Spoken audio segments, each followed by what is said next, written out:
The restaurant had no sign outside. Nadia Ose expected that. Black door. 7:53 p.m. She walked in. She gave her name at the door. The woman behind the stand checked her book. Looked up. Checked again. I'm sorry. The smile was perfect. I don't seem to have anything under that name. John, Nadia said. The reservation is under John Miho. Another check. Slower. I'm afraid I still. Then check again. The maitre d' looked up.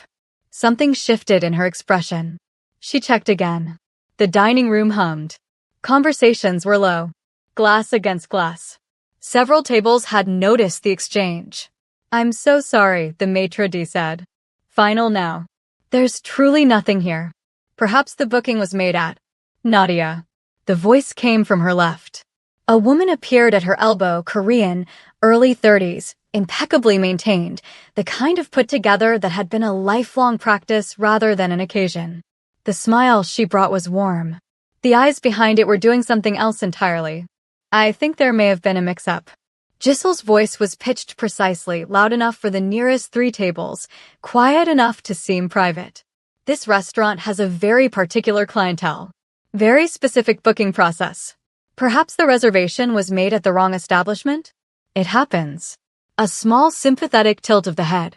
There are several lovely places nearby that might be more accessible. The dining room went still. Nadia turned to look at her. Slowly. I'm sorry. Her voice was even. Almost pleasant. Who are you? Giselle blinked. I'm just. Who are you? Nadia said again. Because you just inserted yourself into a conversation between me and the staff of this establishment.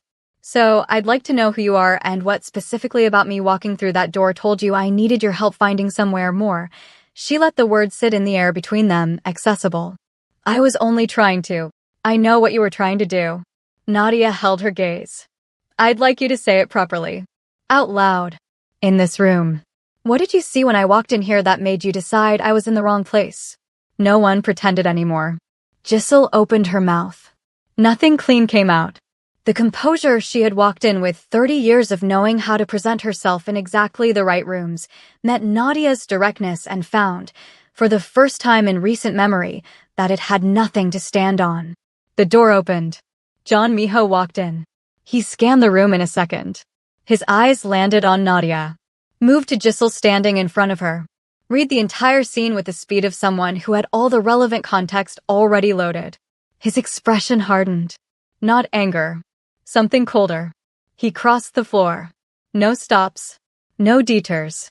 He came to stand beside Nadia, not in front of her, not behind her, beside her, and looked at Giselle for a long moment with the expression that said everything before his mouth opened. Then he looked at the maitre d'. Who told you there was no reservation? The maitre d's eyes moved to Giselle. Just for a fraction of a second. Involuntary. Immediate. That fraction was the answer. Miho looked back at Giselle. The temperature in his voice when he spoke was the cold of a man who had made a decision and was simply stating it. Get out of my restaurant. Giselle's composure fractured. Just slightly. Just enough. Miho. Now, Giselle. She left. Her heels sharp against the floor. The dining room watched her go in the specific silence of people who had just witnessed something they would be describing for weeks. Miho turned to Nadia. Everything about him shifted. The cold closed. What replaced it was direct and warm and carried the particular fury of a man who had been looking forward to an evening and was furious at what had been done to the beginning of it. I'm sorry, he said, for what just happened in here. That will never happen again. Nadia looked at him. Then at the restaurant, the warm lighting, the full room, the staff who had straightened the moment he walked through the door. The particular atmosphere of a space that knew exactly who it belonged to. Then back at him. You own this place. Yes. She looked at the menu still in her hand, the one the maitre d' had tried to take, and pulled out the chair at the table that had been set for them all along. Sat down.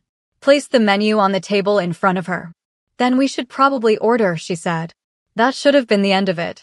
It wasn't. Because the woman who just walked out? She wasn't done yet. And the woman who just sat down, you're about to find out exactly who she is. This story is just getting started. Subscribe if you're new. You won't want to miss what's coming. 3 months before the restaurant, Nadia Ose had been exactly where she always was at 6:47 on a Tuesday morning, at her desk on the 14th floor, the city still coming awake outside her window. The first coffee of the day growing cold beside a site report she was already 3 pages into. Ose and Partners had been built from nothing. Not from family money, not from inherited connections, not from anything except a business plan written at 28 on a kitchen table, a loan paid back in 18 months, and the specific combination of vision and refusal to stop that people called talent when they didn't want to say discipline. 6 years later, it occupied 2 floors she had chosen herself, not the most prestigious address, but the best bones, the best light, the kind of infrastructure that told her the first time she walked through it that serious work could be done there. She was still reading the report when her phone rang with a number she didn't recognize. Ms. Ose. Mail. Direct. No preamble. My name is John Miho. I was referred to you by an associate. I have a project I'd like to discuss. She looked at her calendar. I'm available Thursday at 2. I'll be there. He was 5 minutes early.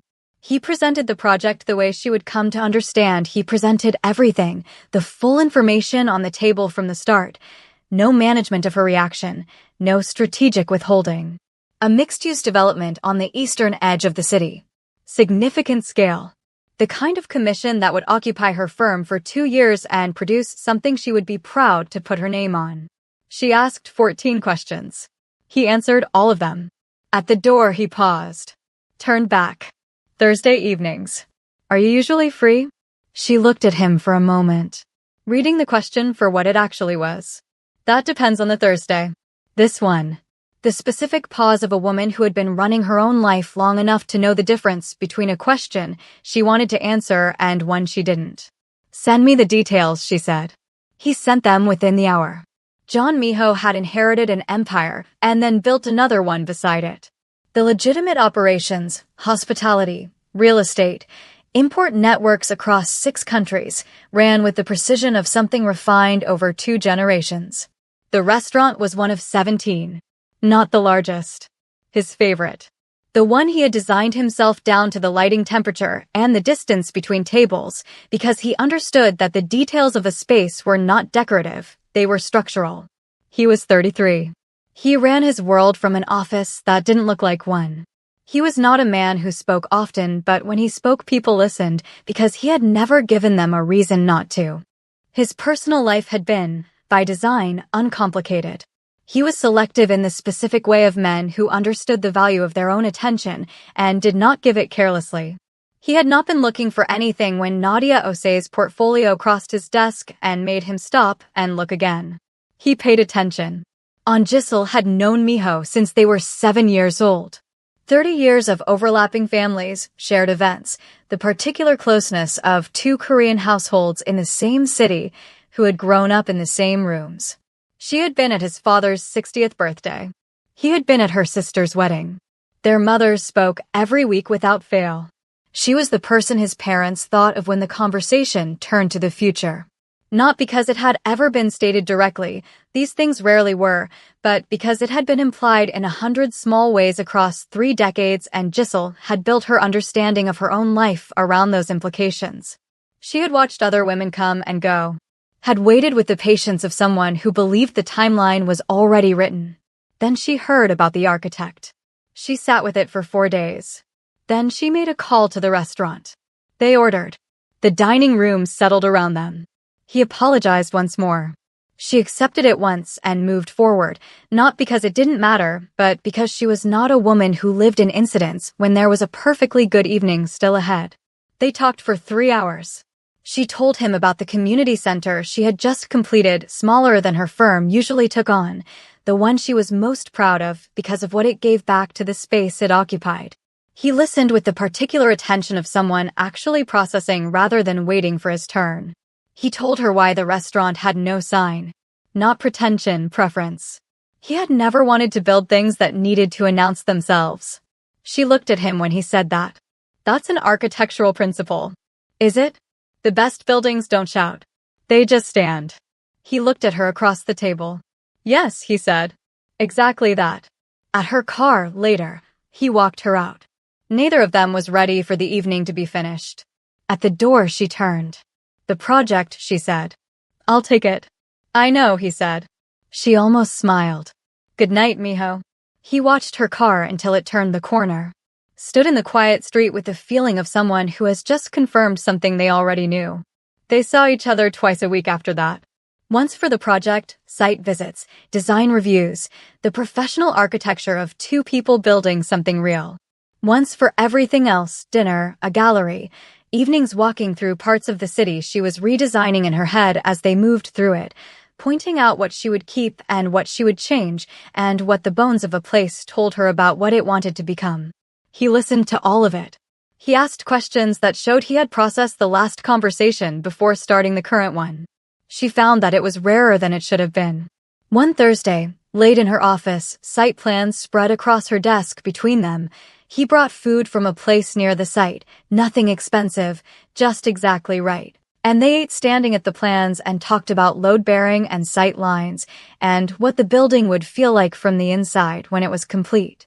She looked up at some point and found him watching her. "What?" she said. "You go somewhere else when you're working," he said. "Completely. And then you come back with the answer already formed. Is that strange?" "No," he said. "It's the best thing I've seen in a long time." She went back to the plans. Let it sit. Let it be what it was. Giselle didn't stop at the restaurant. She waited 2 weeks. Let the damage settle. Then she went further, because Giselle understood, better than most, that a single blow rarely finished anything. You had to be willing to go back. She called Mijo's father. And she lied. She told John Byung-go that Nadia had been seen consistently with another man. That the relationship with Mijo appeared, from what she had heard, to be a professional opportunity being managed as a personal one. She showed him a photo. It looked convincing. It wasn't. John Byung-go looked at it for a long time. Said very little. Thanked her for coming to him. That evening he called his son. The explanation that followed was clean. It made sense. But it didn't erase the doubt completely. And John Byung-go was not a man who ignored doubt once it existed. Giselle understood something most people didn't. Doubt didn't need to be proven. It just needed to be fed. She didn't go back immediately. She let it sit. Let the doubt breathe. Let it become something that didn't need her to hold it anymore. Then, 2 weeks later, she went back. This time, she didn't bring a photograph. She brought a pattern. Missed meetings. Schedule changes. Quiet adjustments inside Nadia's firm that looked, from the outside, like something being covered. Then she said it. Nadia was pregnant. Not Mijo's. This time John Byung-go didn't call his son. He called his wife. Mijo had listened to his father's first call without interrupting. His face had shown nothing. When it was done, he said he understood and thanked his father for saying something. He hung up. Sat in the dark of his office for a long time. He was not a man who made decisions in feeling. But he was a man, and there was one specific moment in the quiet of that office, where the information sat in him before he had processed it fully, and the gap it created felt like something he had not expected to feel. Nadia felt the difference the following morning. Not in anything he said. In the fraction of a degree of distance in his voice on the call, something she heard the way she heard everything, precisely, without showing that she'd heard it.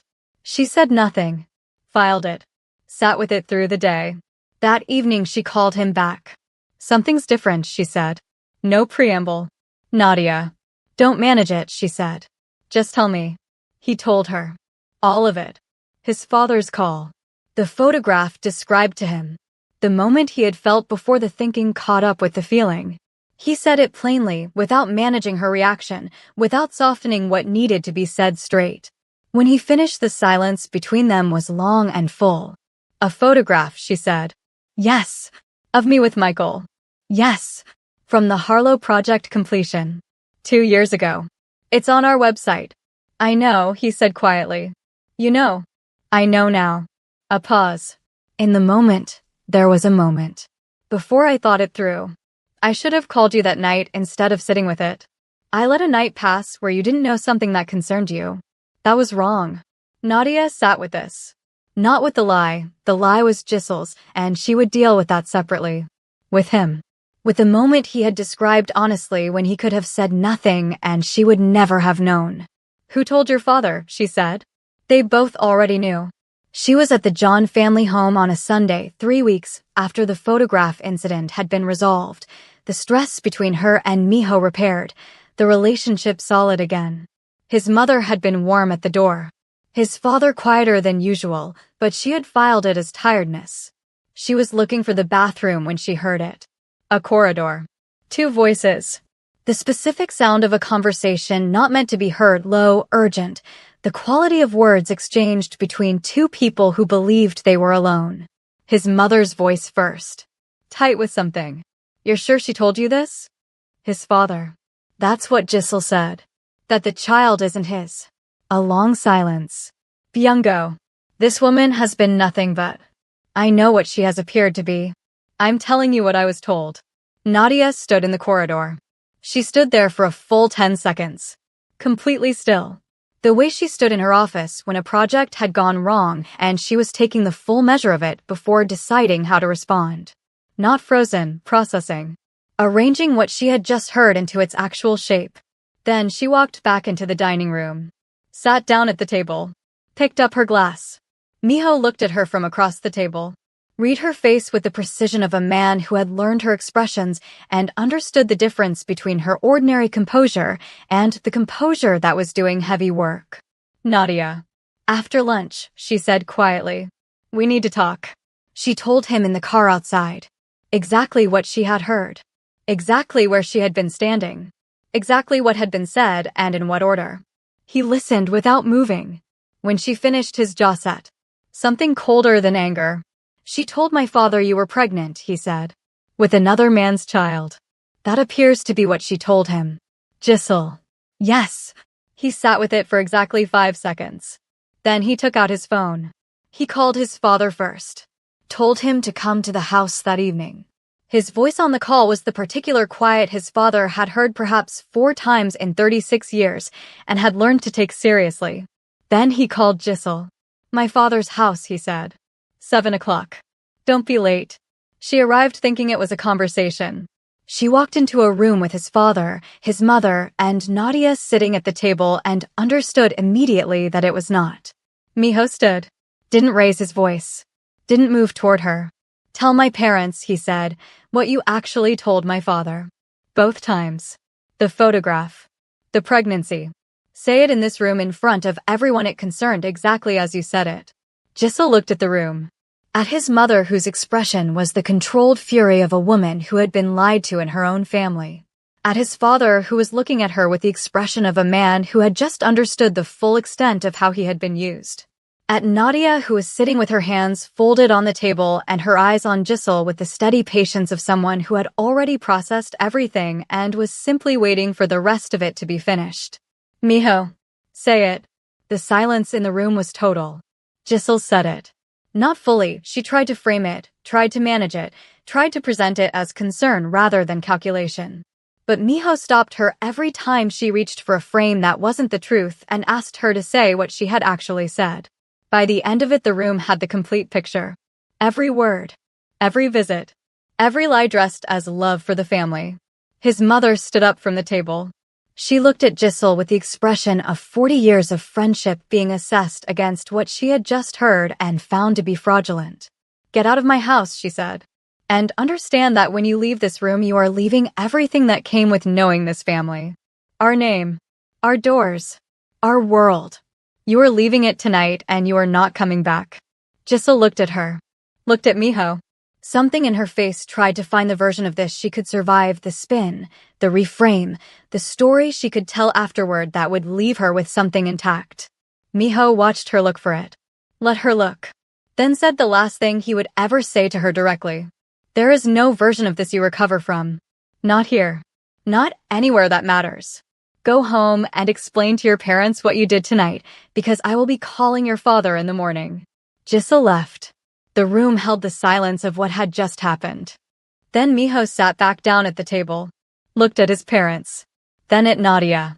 His father spoke first. The voice of a man who understood that he owed something and was not the kind of man who deferred what he owed. "Nadia," he said, "I owe you an apology. A direct one. I allowed myself to be used to doubt you, and I did not come to you first. That was wrong, and I am sorry. Nadia looked at him. The steady assessment she brought to everything real. Then she nodded once, fully, the specific nod of someone who had received something genuine and was receiving it as such.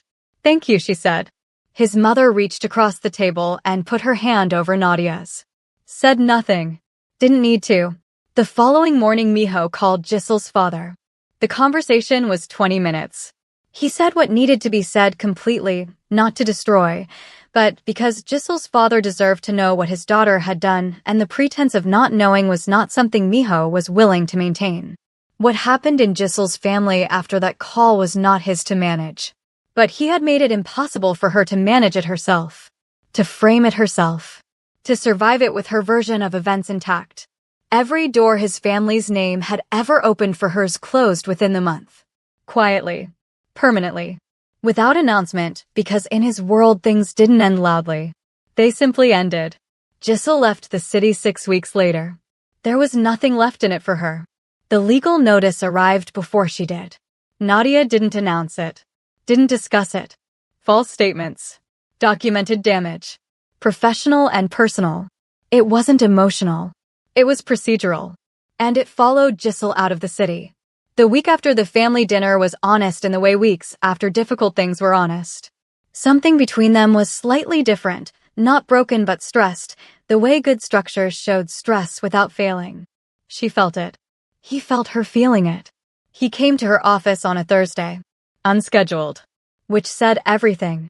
He sat across from her desk and looked at her with the directness she had come to understand was simply who he was. The night my father first called, he said. I should have called you immediately. I sat with it instead. That night matters and I can't undo it. But I want you to know I understand what it cost, and I'm not asking you to pretend it didn't happen. She looked at him for a long moment, reading him the way she read everything for the structural truth beneath the surface. It costs something, she said. I want you to know that. I know. Not the lie. The moment. I know, he said again. You deserved better than that moment. I should have been better than it. The silence between them was different from the stressed silence of the past week. Cleaner. The silence of two people who had said the real things and were now sitting inside the truth of them without flinching. Thursday, she said finally. Yes. Don't be late. The first real thing close to a smile in a week crossed his face. I won't. His mother had requested the meeting. Not suggested, requested. Nadia arrived at the family home on a Sunday evening with the specific composure of a woman who had walked into boardrooms her entire career and understood that the preparation was always the same. Know the room. Be exactly yourself. Don't perform. His mother met her at the door and looked at her for 3 seconds. Then something in her face settled, the specific settlement of a woman who had made 1,000 assessments and recognized when one came back clean. Come in, she said. I've been wanting to meet you. Dinner was long and genuine. His mother asked about her work, specifically, intelligently, the questions of someone who had looked into what Nadia did before she arrived. His father asked 2 questions, both about the Eastern development, both precise enough that Nadia understood he had also done his research. She answered both fully. At the door, his mother held her hand briefly. My son is not easy, she said. He is worth it. But he is not easy. Neither am I, Nadia said. His mother looked at her, then laughed, a real laugh, surprised out of her, the kind that came when someone said exactly the right true thing. In the car, Miho looked at her. She laughed. I noticed. She doesn't laugh like that with people she's performing for. I know, Nadia said. Neither do I. He asked her on a Tuesday. Her office. Late. The city dark outside the window, the site plans between them. He looked at her across the plans and said it the way he said everything that mattered, directly, without decoration. I want to be with you, he said. Properly. Officially. If you want that. Nadia looked at him. She already knew. Yes, she said. Simply. The way she said things when she already knew. The Eastern development took 14 months to complete. The opening was a private event, the building lit for the first time, Nadia's name on the commission beside his on the development. She stood inside the atrium she had designed and looked up at what it had become. The light moving through the space the way she had said it would. The materials doing what she had specified. The building breathing, existing in the city rather than imposing on it. He appeared beside her. She felt him before she saw him. "It's exactly what you said it would be," he said. "It usually is," she said. He looked at the building, then at her. Then he went down on one knee in the atrium they had built together, in the light she had designed, in the space that existed because of both of them. "You build things that last," he said. "I want to be one of them. Permanently. If you'll have me." The atrium was quiet around them. The city moved beyond the glass. Nadia looked at this man, who had walked into a restaurant and ended 30 years of history without hesitation because of what had been done to her in his space. Who had told her the truth about the moment of doubt because he had never known how to be anything other than honest. Who had sat with her at site plans and brought food and listened and never once asked her to be anything other than exactly what she was. "Yes," she said. The word filled the atrium the way light filled it completely, from every angle, leaving nothing in shadow. He stood, slid the ring on her finger, looked at her in the building they had made together. Like she was the fixed point. Like everything else was structure built around her. Did you see that coming from the moment she sat down at that table and picked up that menu? Tell me in the comments. And if Nadia and Miho's story moved you, subscribe and turn on notifications. There is always more coming. Always.